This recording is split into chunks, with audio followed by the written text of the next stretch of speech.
के बेरा ओ बाबा जी के मेला एला देखे जाबो भैया। चला घूमे जाबो भैया। दाई दादा चलो भैया। काका बड़े चलो भैया। नोनी बाबू चलो भैया। दे जयंती के बेरा ओ बाबा जी के मेला एला देखे जाबो भैया। चला घूमे जाबो दीदी सबके धाम हवे भैया।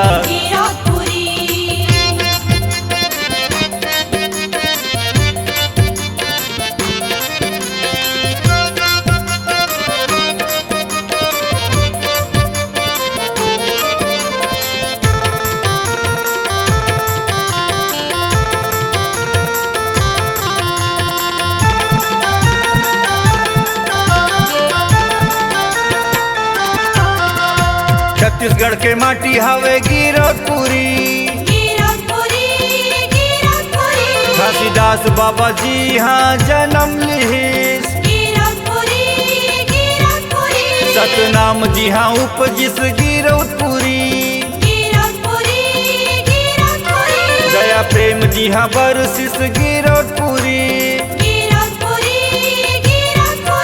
गुरु ज्ञान जी हाँ गूंजिस गिरपुरी। सतनाम जी हाँ पूजिस गिरपुरी। जेकर कण कण माँ बाबा के कृपा भरे तेला देखे जाबो दीदी। बोला देखे जाबो भैया। चला घूमे जाबो दीदी सबके धाम हवे भैया।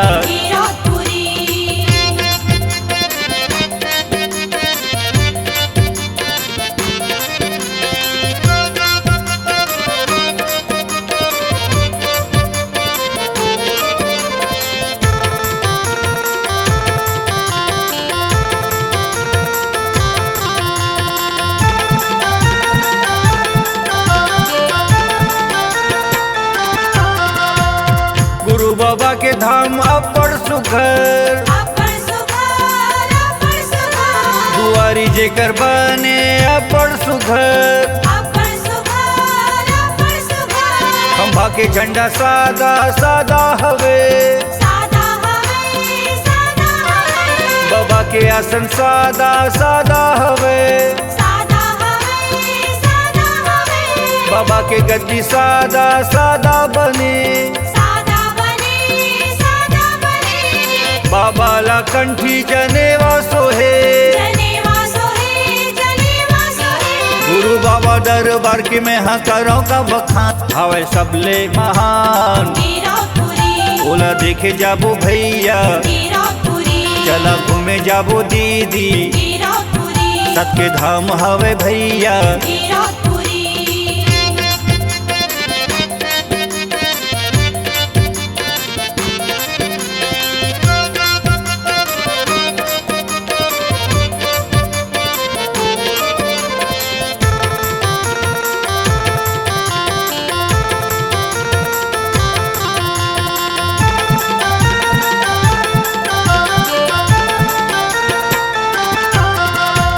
और धौरा रुख तरी बाबा बैठे। सतनाम सतनाम साहेब जपे।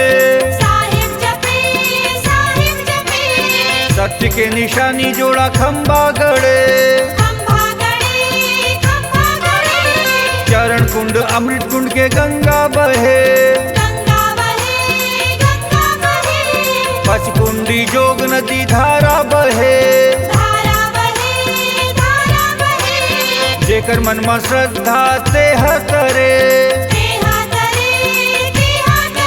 बन गे छत्तीसगढ़ के शान सबले बड़े जैत खाम। जेकर झंडा सादा लहरे। बोला देखे जाबो भैया। चला घूमे जाबो दीदी सबके धाम हवे भैया।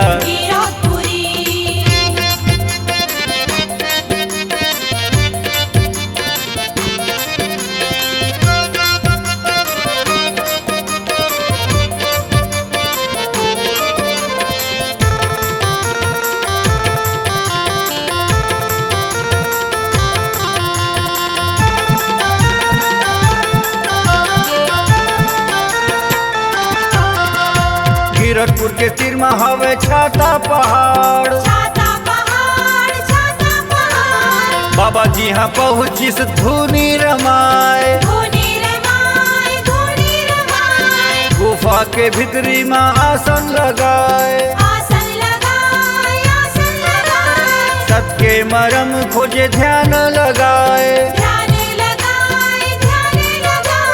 करके तपस्या सबके धुनी जलाए। सतनाम जपे बाबा सबके अंजोर बगराए। अरे करके तपस्या सतनाम जानिस बाबा सत ज्ञान दे आइस। चला देखे जाबो भैया चला घूमे जाबो दीदी। सबके धाम हवे भैया।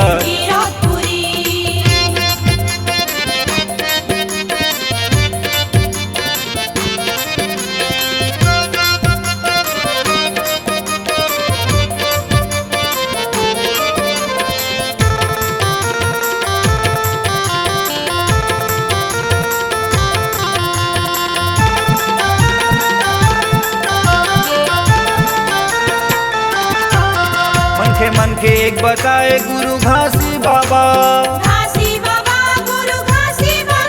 अज्ञान ला भगाए मोरे घासी बाबा।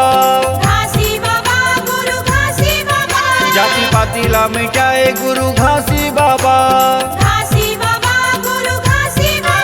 छुआछूत ला मिटाए मोरे घासी बाबा। जुर मिल के रहो कहे घासी बाबा। सत मार्ग ला बताए घासी बाबा।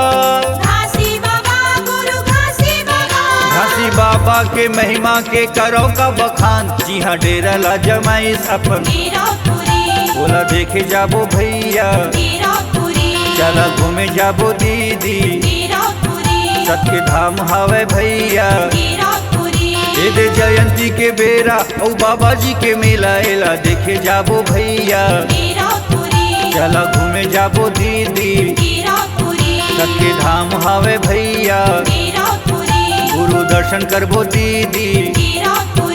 गुरु दर्शन करबो भैया। चौका मंगल गाबो दीदी।